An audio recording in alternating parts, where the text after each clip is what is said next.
Hello students, पिछले video में हम लोग पढ़ रहे थे जैव प्रक्रम, जिसमें हमने आपको बताया था पोषण की परिभाषा, पोषण के प्रकार। इसके अलावा हम लोगों ने पढ़ा है पौधों में पोषण, जिसमें हमने आपको बताया था प्रकाश संश्लेषण की प्रक्रिया। ठीक, आइए आज उसी के आगे का टॉपिक हम देखते हैं, जो है मनुष्य में पोषण, मानव में पोषण कैसे होता है। ठीक, तो आपको बताया गया था कि जो पोषण होता है दो प्रकार का, एक होता है स्वपोषी पोषण, दूसरा होता है परपोषी पोषण। तो पौधों में हमेशा स्वपोषी पोषण होता है क्योंकि उनमें क्लोरोफिल पाई जाती है, जबकि अतिरिक्त दूसरे जीवों में जिनमें क्लोरोफिल नहीं पाई जाती उनमें क्या होता है, परपोषी पोषण होता है या विषमपोषी होता है। तो मानव क्या है, मानव भी क्या है, परपोषी है, या हम कह सकते हैं मानव में विषमपोषी या परपोषी पोषण पाया जाता है। मतलब जो हमें पोषण पाया जाता है वो कैसा होता है, विषमपोषी पोषण पाया जाता है हमें। ठीक, मतलब विषमपोषी मीन्स कि ऐसे जीव या ऐसा पोषण जिसमें जीव अपने भोजन के लिए किसी और पर निर्भर होता है, किसी दूसरे जीव या पौधे पर निर्भर होता है, उसी कहते हैं विषमपोषी। ठीक, अब विषमपोषी में भी हम क्या है, हम प्राणी समभोजी हैं। मतलब हमारा जो पोषण है वो किस प्रकार का है, प्राणी समभोजी प्रकार का है। अब इसका मतलब क्या होता है प्राणी समभोजी का मतलब, तो प्राणी समभोजी का मतलब होता है कि ऐसे जीव जो भोजन को खाते हैं, जो समूचे भोजन को खाते हैं, उसी को हम कहते हैं प्राणिसम भोजन। मतलब हम अपने भोजन को सीधे समूचा भोजन खाते हैं। ठीक, तो इसी जीवों को कहते हैं प्राणिसम भोजी। ये तो हो गया मनुष्य में पोषण। और जो मनुष्य में पोषण है ये 5 प्रक्रियाओं में संपन्न होती है। ये 5 प्रक्रिया आपकी लिखी गई हैं, यही 5 प्रक्रियाओं में, 5 चरणों में पूरी प्रक्रिया संपन्न होती है। आइए देखते हैं एक प्रक्रिया के बारे में। तो सबसे पहला है अंतःग्रहण। अंतःग्रहण का मतलब होता है कि भोजन को मुख के अंदर रखना, या भोजन खाना कह सकते हैं। भोजन खाना या भोजन को मुख में रखने की प्रक्रिया क्या कहलाएगी, अंतःग्रहण। हाथ से उठा के भोजन को मुख में रखने की प्रक्रिया अंतःग्रहण कहलाती है। और जब हम भोजन को मुख में रखते हैं तो तुरंत क्या होता है, तुरंत हमारे दांत उसे छोटे छोटे टुकड़ों में बदल देते हैं। चबाते हैं हम भोजन को, जिसके द्वारा भोजन को छोटे टुकड़ों में बदल लिया जाता है, उसमें लार मिलाई जाती है। ठीक, तो भोजन को मुख में रखने की प्रक्रिया क्या हो गई, अंतःग्रहण। दूसरा है पाचन। पाचन का मतलब होता है कि भोजन के जटिल पदार्थों, हम लिख देते हैं कि जटिल भोज्य पदार्थों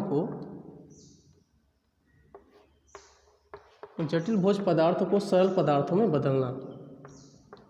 पाचन का मतलब होता है कि जो जटिल भोज्य पदार्थ होते हैं उन्हें सरल पदार्थ में बदलने की प्रक्रिया क्या कहलाएगी, पाचन। जटिल भोज्य पदार्थों को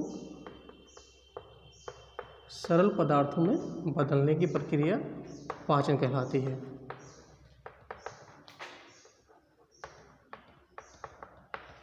ठीक, मतलब पाचन एक ऐसी प्रक्रिया है जिसमें जटिल भोज्य पदार्थ को सरल भोज्य पदार्थ में बदला जाता है। उदाहरण के लिए जैसे हम भोजन में क्या खाते हैं, रोटी, दाल, चावल, ये सारी चीज़ें खाते हैं, लेकिन ये सारी चीज़ें हमारे शरीर में उसी रूप में नहीं पहुंचती। ठीक, मतलब कहने का मतलब ये है कि अगर हमने रोटी खाई तो हमारा शरीर रोटी को उसी रूप में अवशोषित नहीं करता है। जैसे हम कहते हैं भोजन किस लिए करते हैं, एनर्जी के लिए करते हैं। तो भोजन से हमें जब एनर्जी निकालनी होगी तो हमें उसे उसी रूप में बदलना पड़ेगा, मतलब एनर्जी के लायक रूप में बदलना पड़ेगा। अगर हम ये कहें कि हमने रोटी खा ली, रोटी में से सीधे एनर्जी निकाल ली जाएगी, तो ऐसा नहीं होगा। ठीक, हम क्या करेंगे, भोजन को चबाएंगे, भोजन शरीर के अंदर जाएगा, आमाशय में, आमाशय से छोटी बड़ी आंत में, वहाँ तक पाचन होगा, और वहाँ उसे सरल, जो इसके जटिल पदार्थ हैं उसे सरल पदार्थ में बदलते हैं। ठीक, तो इसी को हम कहते हैं पाचन। अब उदाहरण के लिए जैसे रोटी में होगा कार्बोहाइड्रेट। ठीक,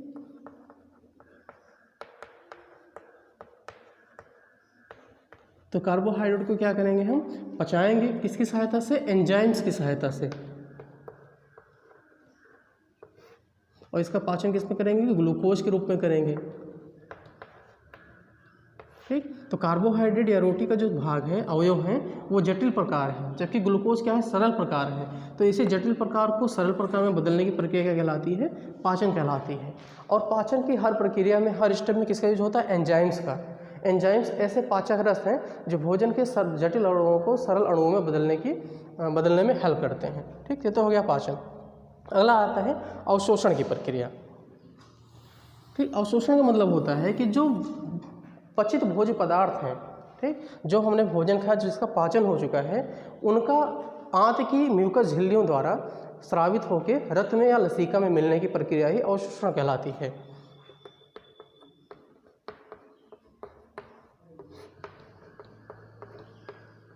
पचित भोज्य पदार्थ का रक्त में पहुंचना ठीक। जो भोज्य पदार्थ हमने खाए हैं, जो पच गए हैं, जब वो आंत की म्यूकस झिल्ली से होकर रक्त में या लसीका में पहुंच जाते हैं, उसी को हम क्या कहते हैं? अवशोषण होना कहते हैं। ठीक। अगला है स्वांगीकरण। स्वांगीकरण का मतलब होता है अब जो रक्त में हमारा भोज्य पदार्थ पहुंच चुका है उसको शरीर के हर कोशिका तक पहुंचाना, हर कोशिका तक पहुंचाना ही प्रक्रिया होती है स्वांगीकरण।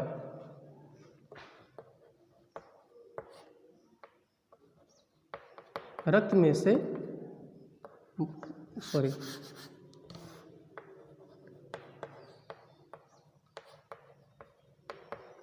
भोज्य पदार्थों का रक्त में से कोशिकाओं तक पहुंचना।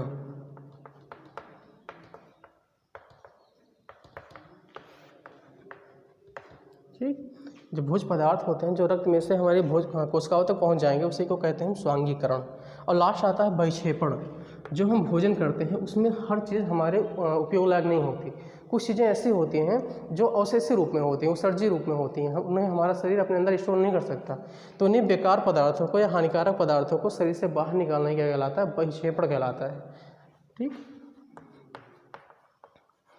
उत्सर्जी पदार्थों को बाहर निकालना।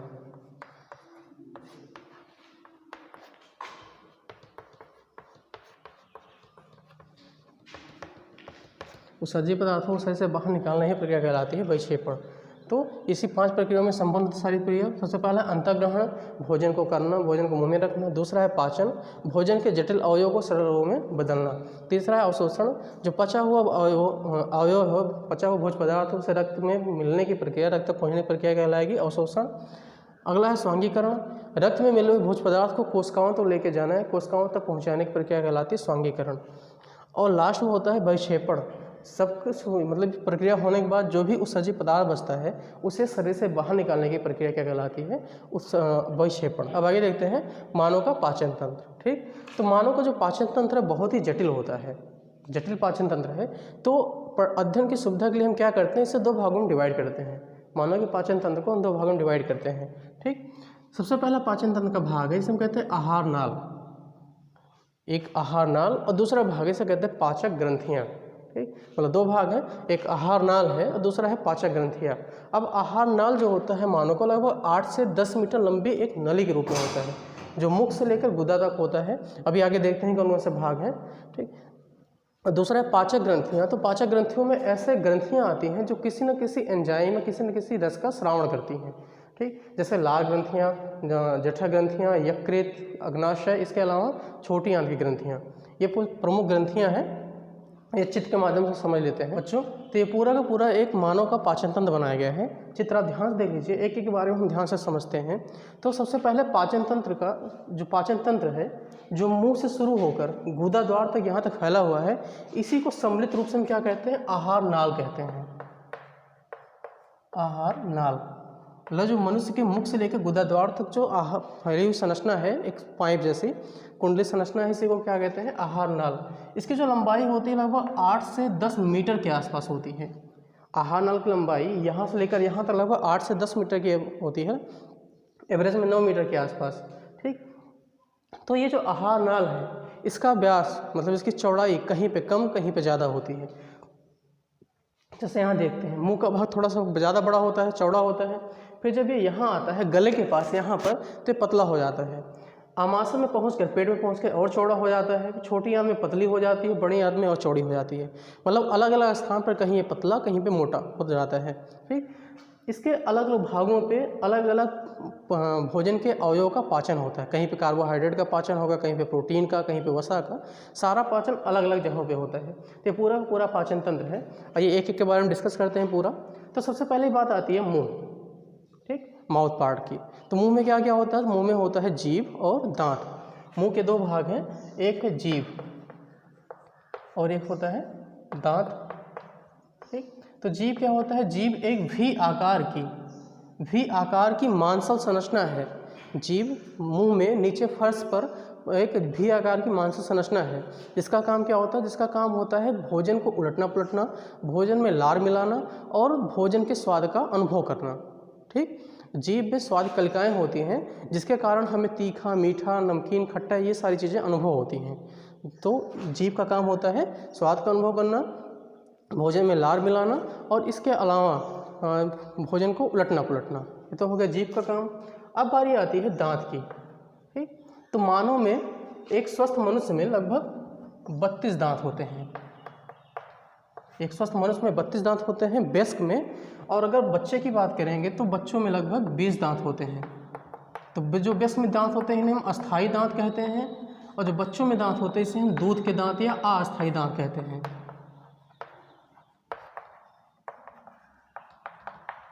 ठीक, तो दांत मनुष्य में दो प्रकार के, एक अस्थायी जो वयस्क में होते हैं वो 32 की संख्या में, और जो बच्चों में होगा लगभग 20 दांत अस्थायी दूध के दांत कहलाते हैं।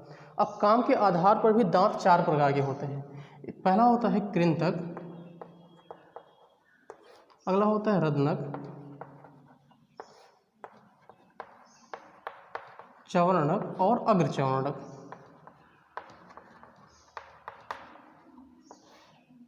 चार दांत है, कृंतक जिसे हम इंसाइजर कहते हैं, रदनक, कैनाइन, चवर्णक, प्रीमोलर और अग्रचवर्णक को कहते हैं, चवर्णक को मोलर कहते हैं और अग्रचवर्णक को कहते हैं प्रीमोलर।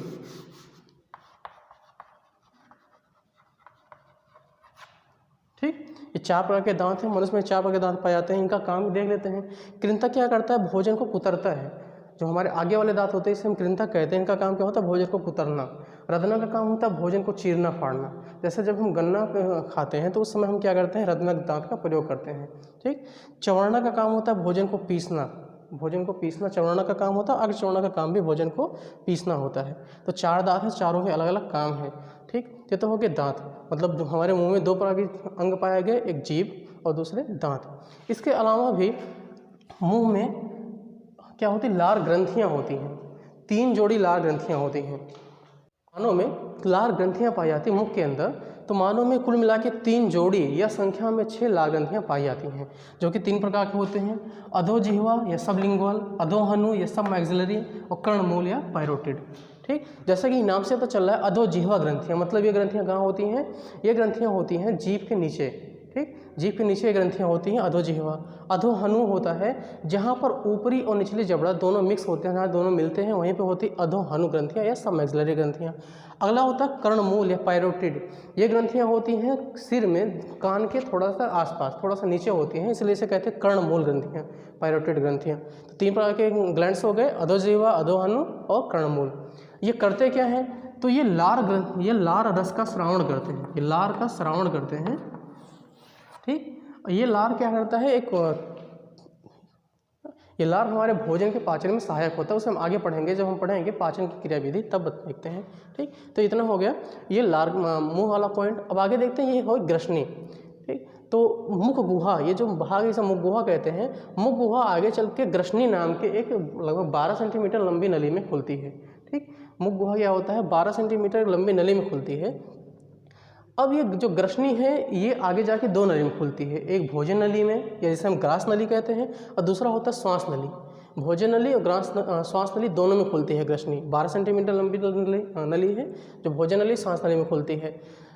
तो इसी पर एक छोटा सा ढक्कन जैसे संरचना पाई जाती है, इसे हम घाटी ढापन या एपिग्लॉटिस कहते हैं, जिसका काम होता है ढक्कन की भांति कभी भोजन नली पे कभी श्वास नली पे काम करना।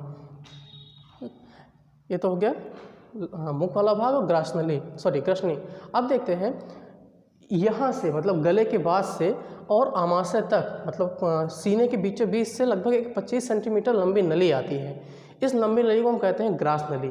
ठीक, तो ग्रास नली की जो लंबाई होती है लगभग 25 सेंटीमीटर होती है, जो एक तरफ खुलती ग्रसनी में, दूसरी तरफ आके खुलती है आमाशय में। ठीक, इसमें भोजन का पाचन नहीं होता, सिर्फ क्या करता है एक मार्ग प्रदान करता है भोजन को पहुंचने के लिए। इसमें कर्माकुंचन गति होती है, जिसके द्वारा भोजन धीरे धीरे करके आगे की ओर, मतलब आमाशय में प्रवेश करता है। तो ये तो हो गए 3 भाग, मुख या मुख गुहा, दूसरा हो गया ग्रसनी, तीसरा हो गया ग्रास नली। ठीक, बच्चों आगे देखते हैं आमाशय, या इसे हम स्टमक कहते हैं। आमाशय जो होता है ये आहार नाल का सबसे चौड़ा भाग होता है।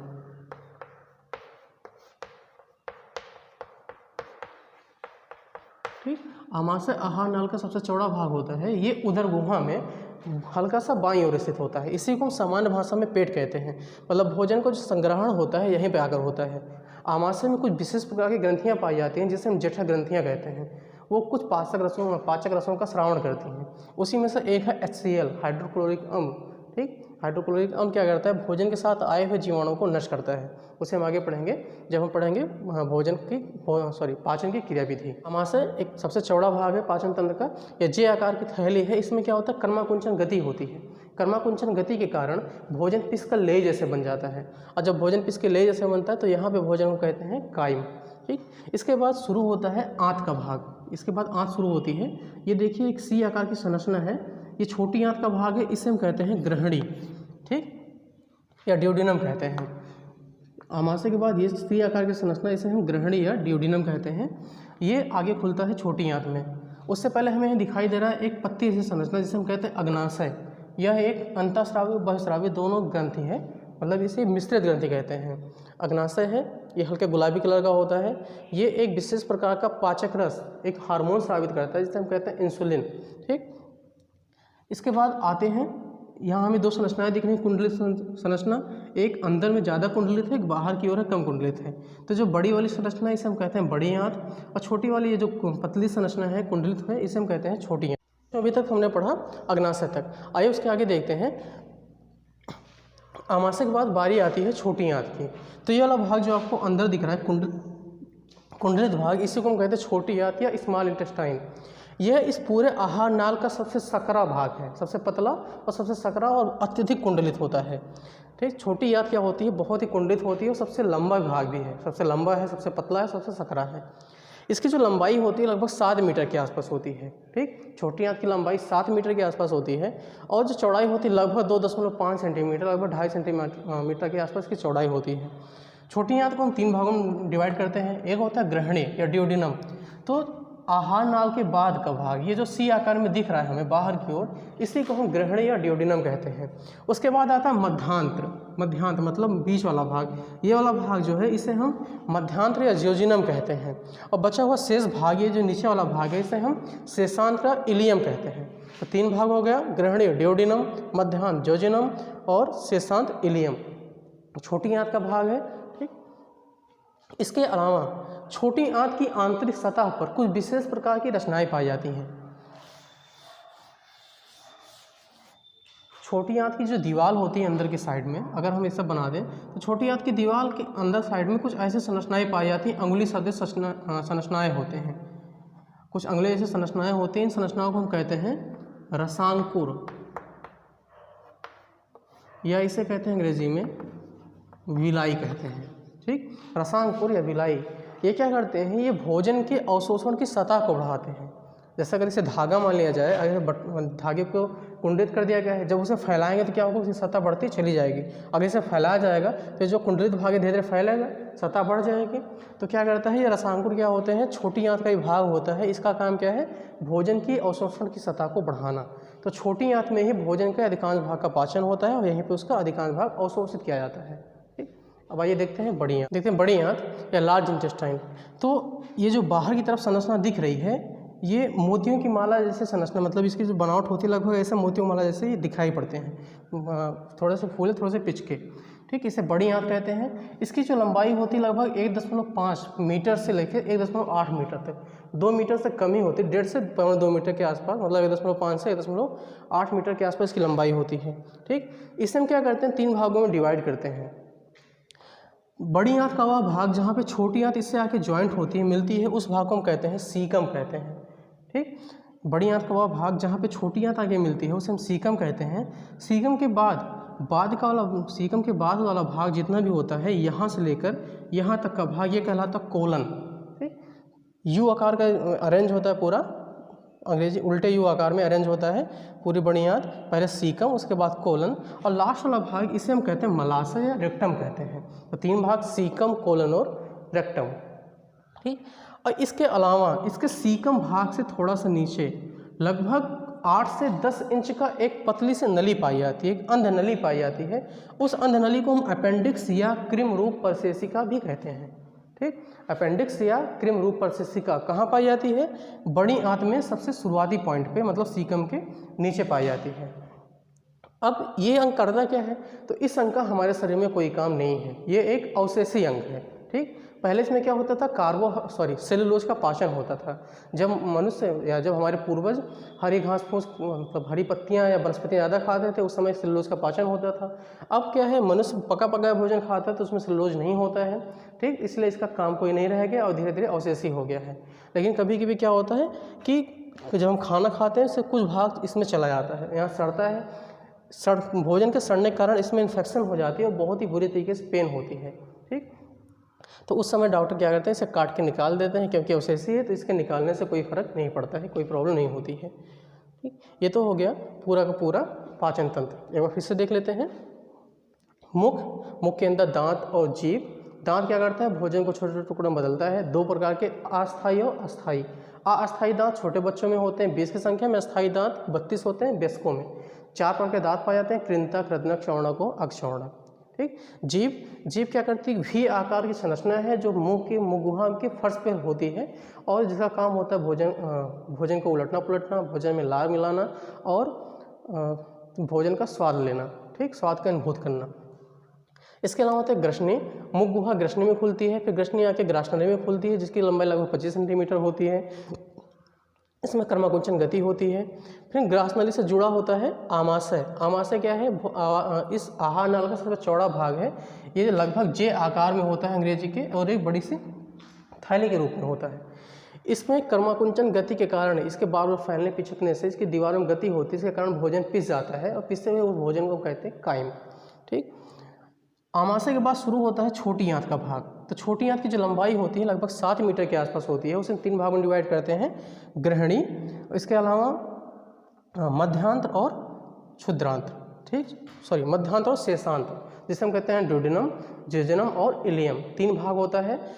छोटी आंत सबसे सकरा, सबसे पतला और सबसे लंबा भाग है, लगभग 7 मीटर के आसपास होता है। भोजन के अधिकांश अवयवों का पाचन वहीं पर होता है, अवशोषण वहीं पर होता है। इसके बाद आता है बड़ी आंत। तो बड़ी आंत की जो लंबाई होती है लगभग 1.5 मीटर से 1.8 मीटर के आसपास होती है, ठीक। ये थोड़ा मोटा होता है। इसमें क्या होता है, भोजन के जो बचे हुए अवशेष होते हैं उन भागों का पाचन अवशोषण होता है। इसके अलावा जल का भी यहीं पे अवशोषण होता है। 3 भागों में डिवाइड करते हैं, सीकम, कोलन और मलाशय, ठीक। ये तो हो गया पूरा पाचन तंत्र के आहार नाल का भाग। अभी इसमें बचा क्या है, अभी हमने ये नहीं देखा। यहाँ क्या है, ये एक भाग है जिसे हम कहते हैं यकृत, एक पाचक ग्रंथि है यकृत। यकृत मानव के शरीर का सबसे बड़ा ग्रंथि है, वजन के दृष्टि से भी और आकार की दृष्टि से भी। यकृत सबसे बड़ा ग्रंथि है। ये क्या करता है, ये पित्त रस का श्रावण करता है। यकृत में पित्त बनता है जिसे हम बाइल जूस कहते हैं, और बनने के बाद वो इकट्ठा कहाँ पर होता है, वो इकट्ठा होता है इस छोटी सी थैली में, हरे कलर की एक थैली होती है जिसे हम कहते हैं पित्ताशय कहते हैं। यकृत 2 लोब्स का, 2 पालियों का बना होता है। यकृत में पित्त बना और वो आके इकट्ठा कहाँ हुआ, पित्ताशय नाम की थैली में, ठीक। फिर यहाँ से आवश्यकता अनुसार धीरे धीरे वो इस ग्रहणी वाले क्षेत्र में पहुँचाया जाता है। तो इतना भाग हो गया।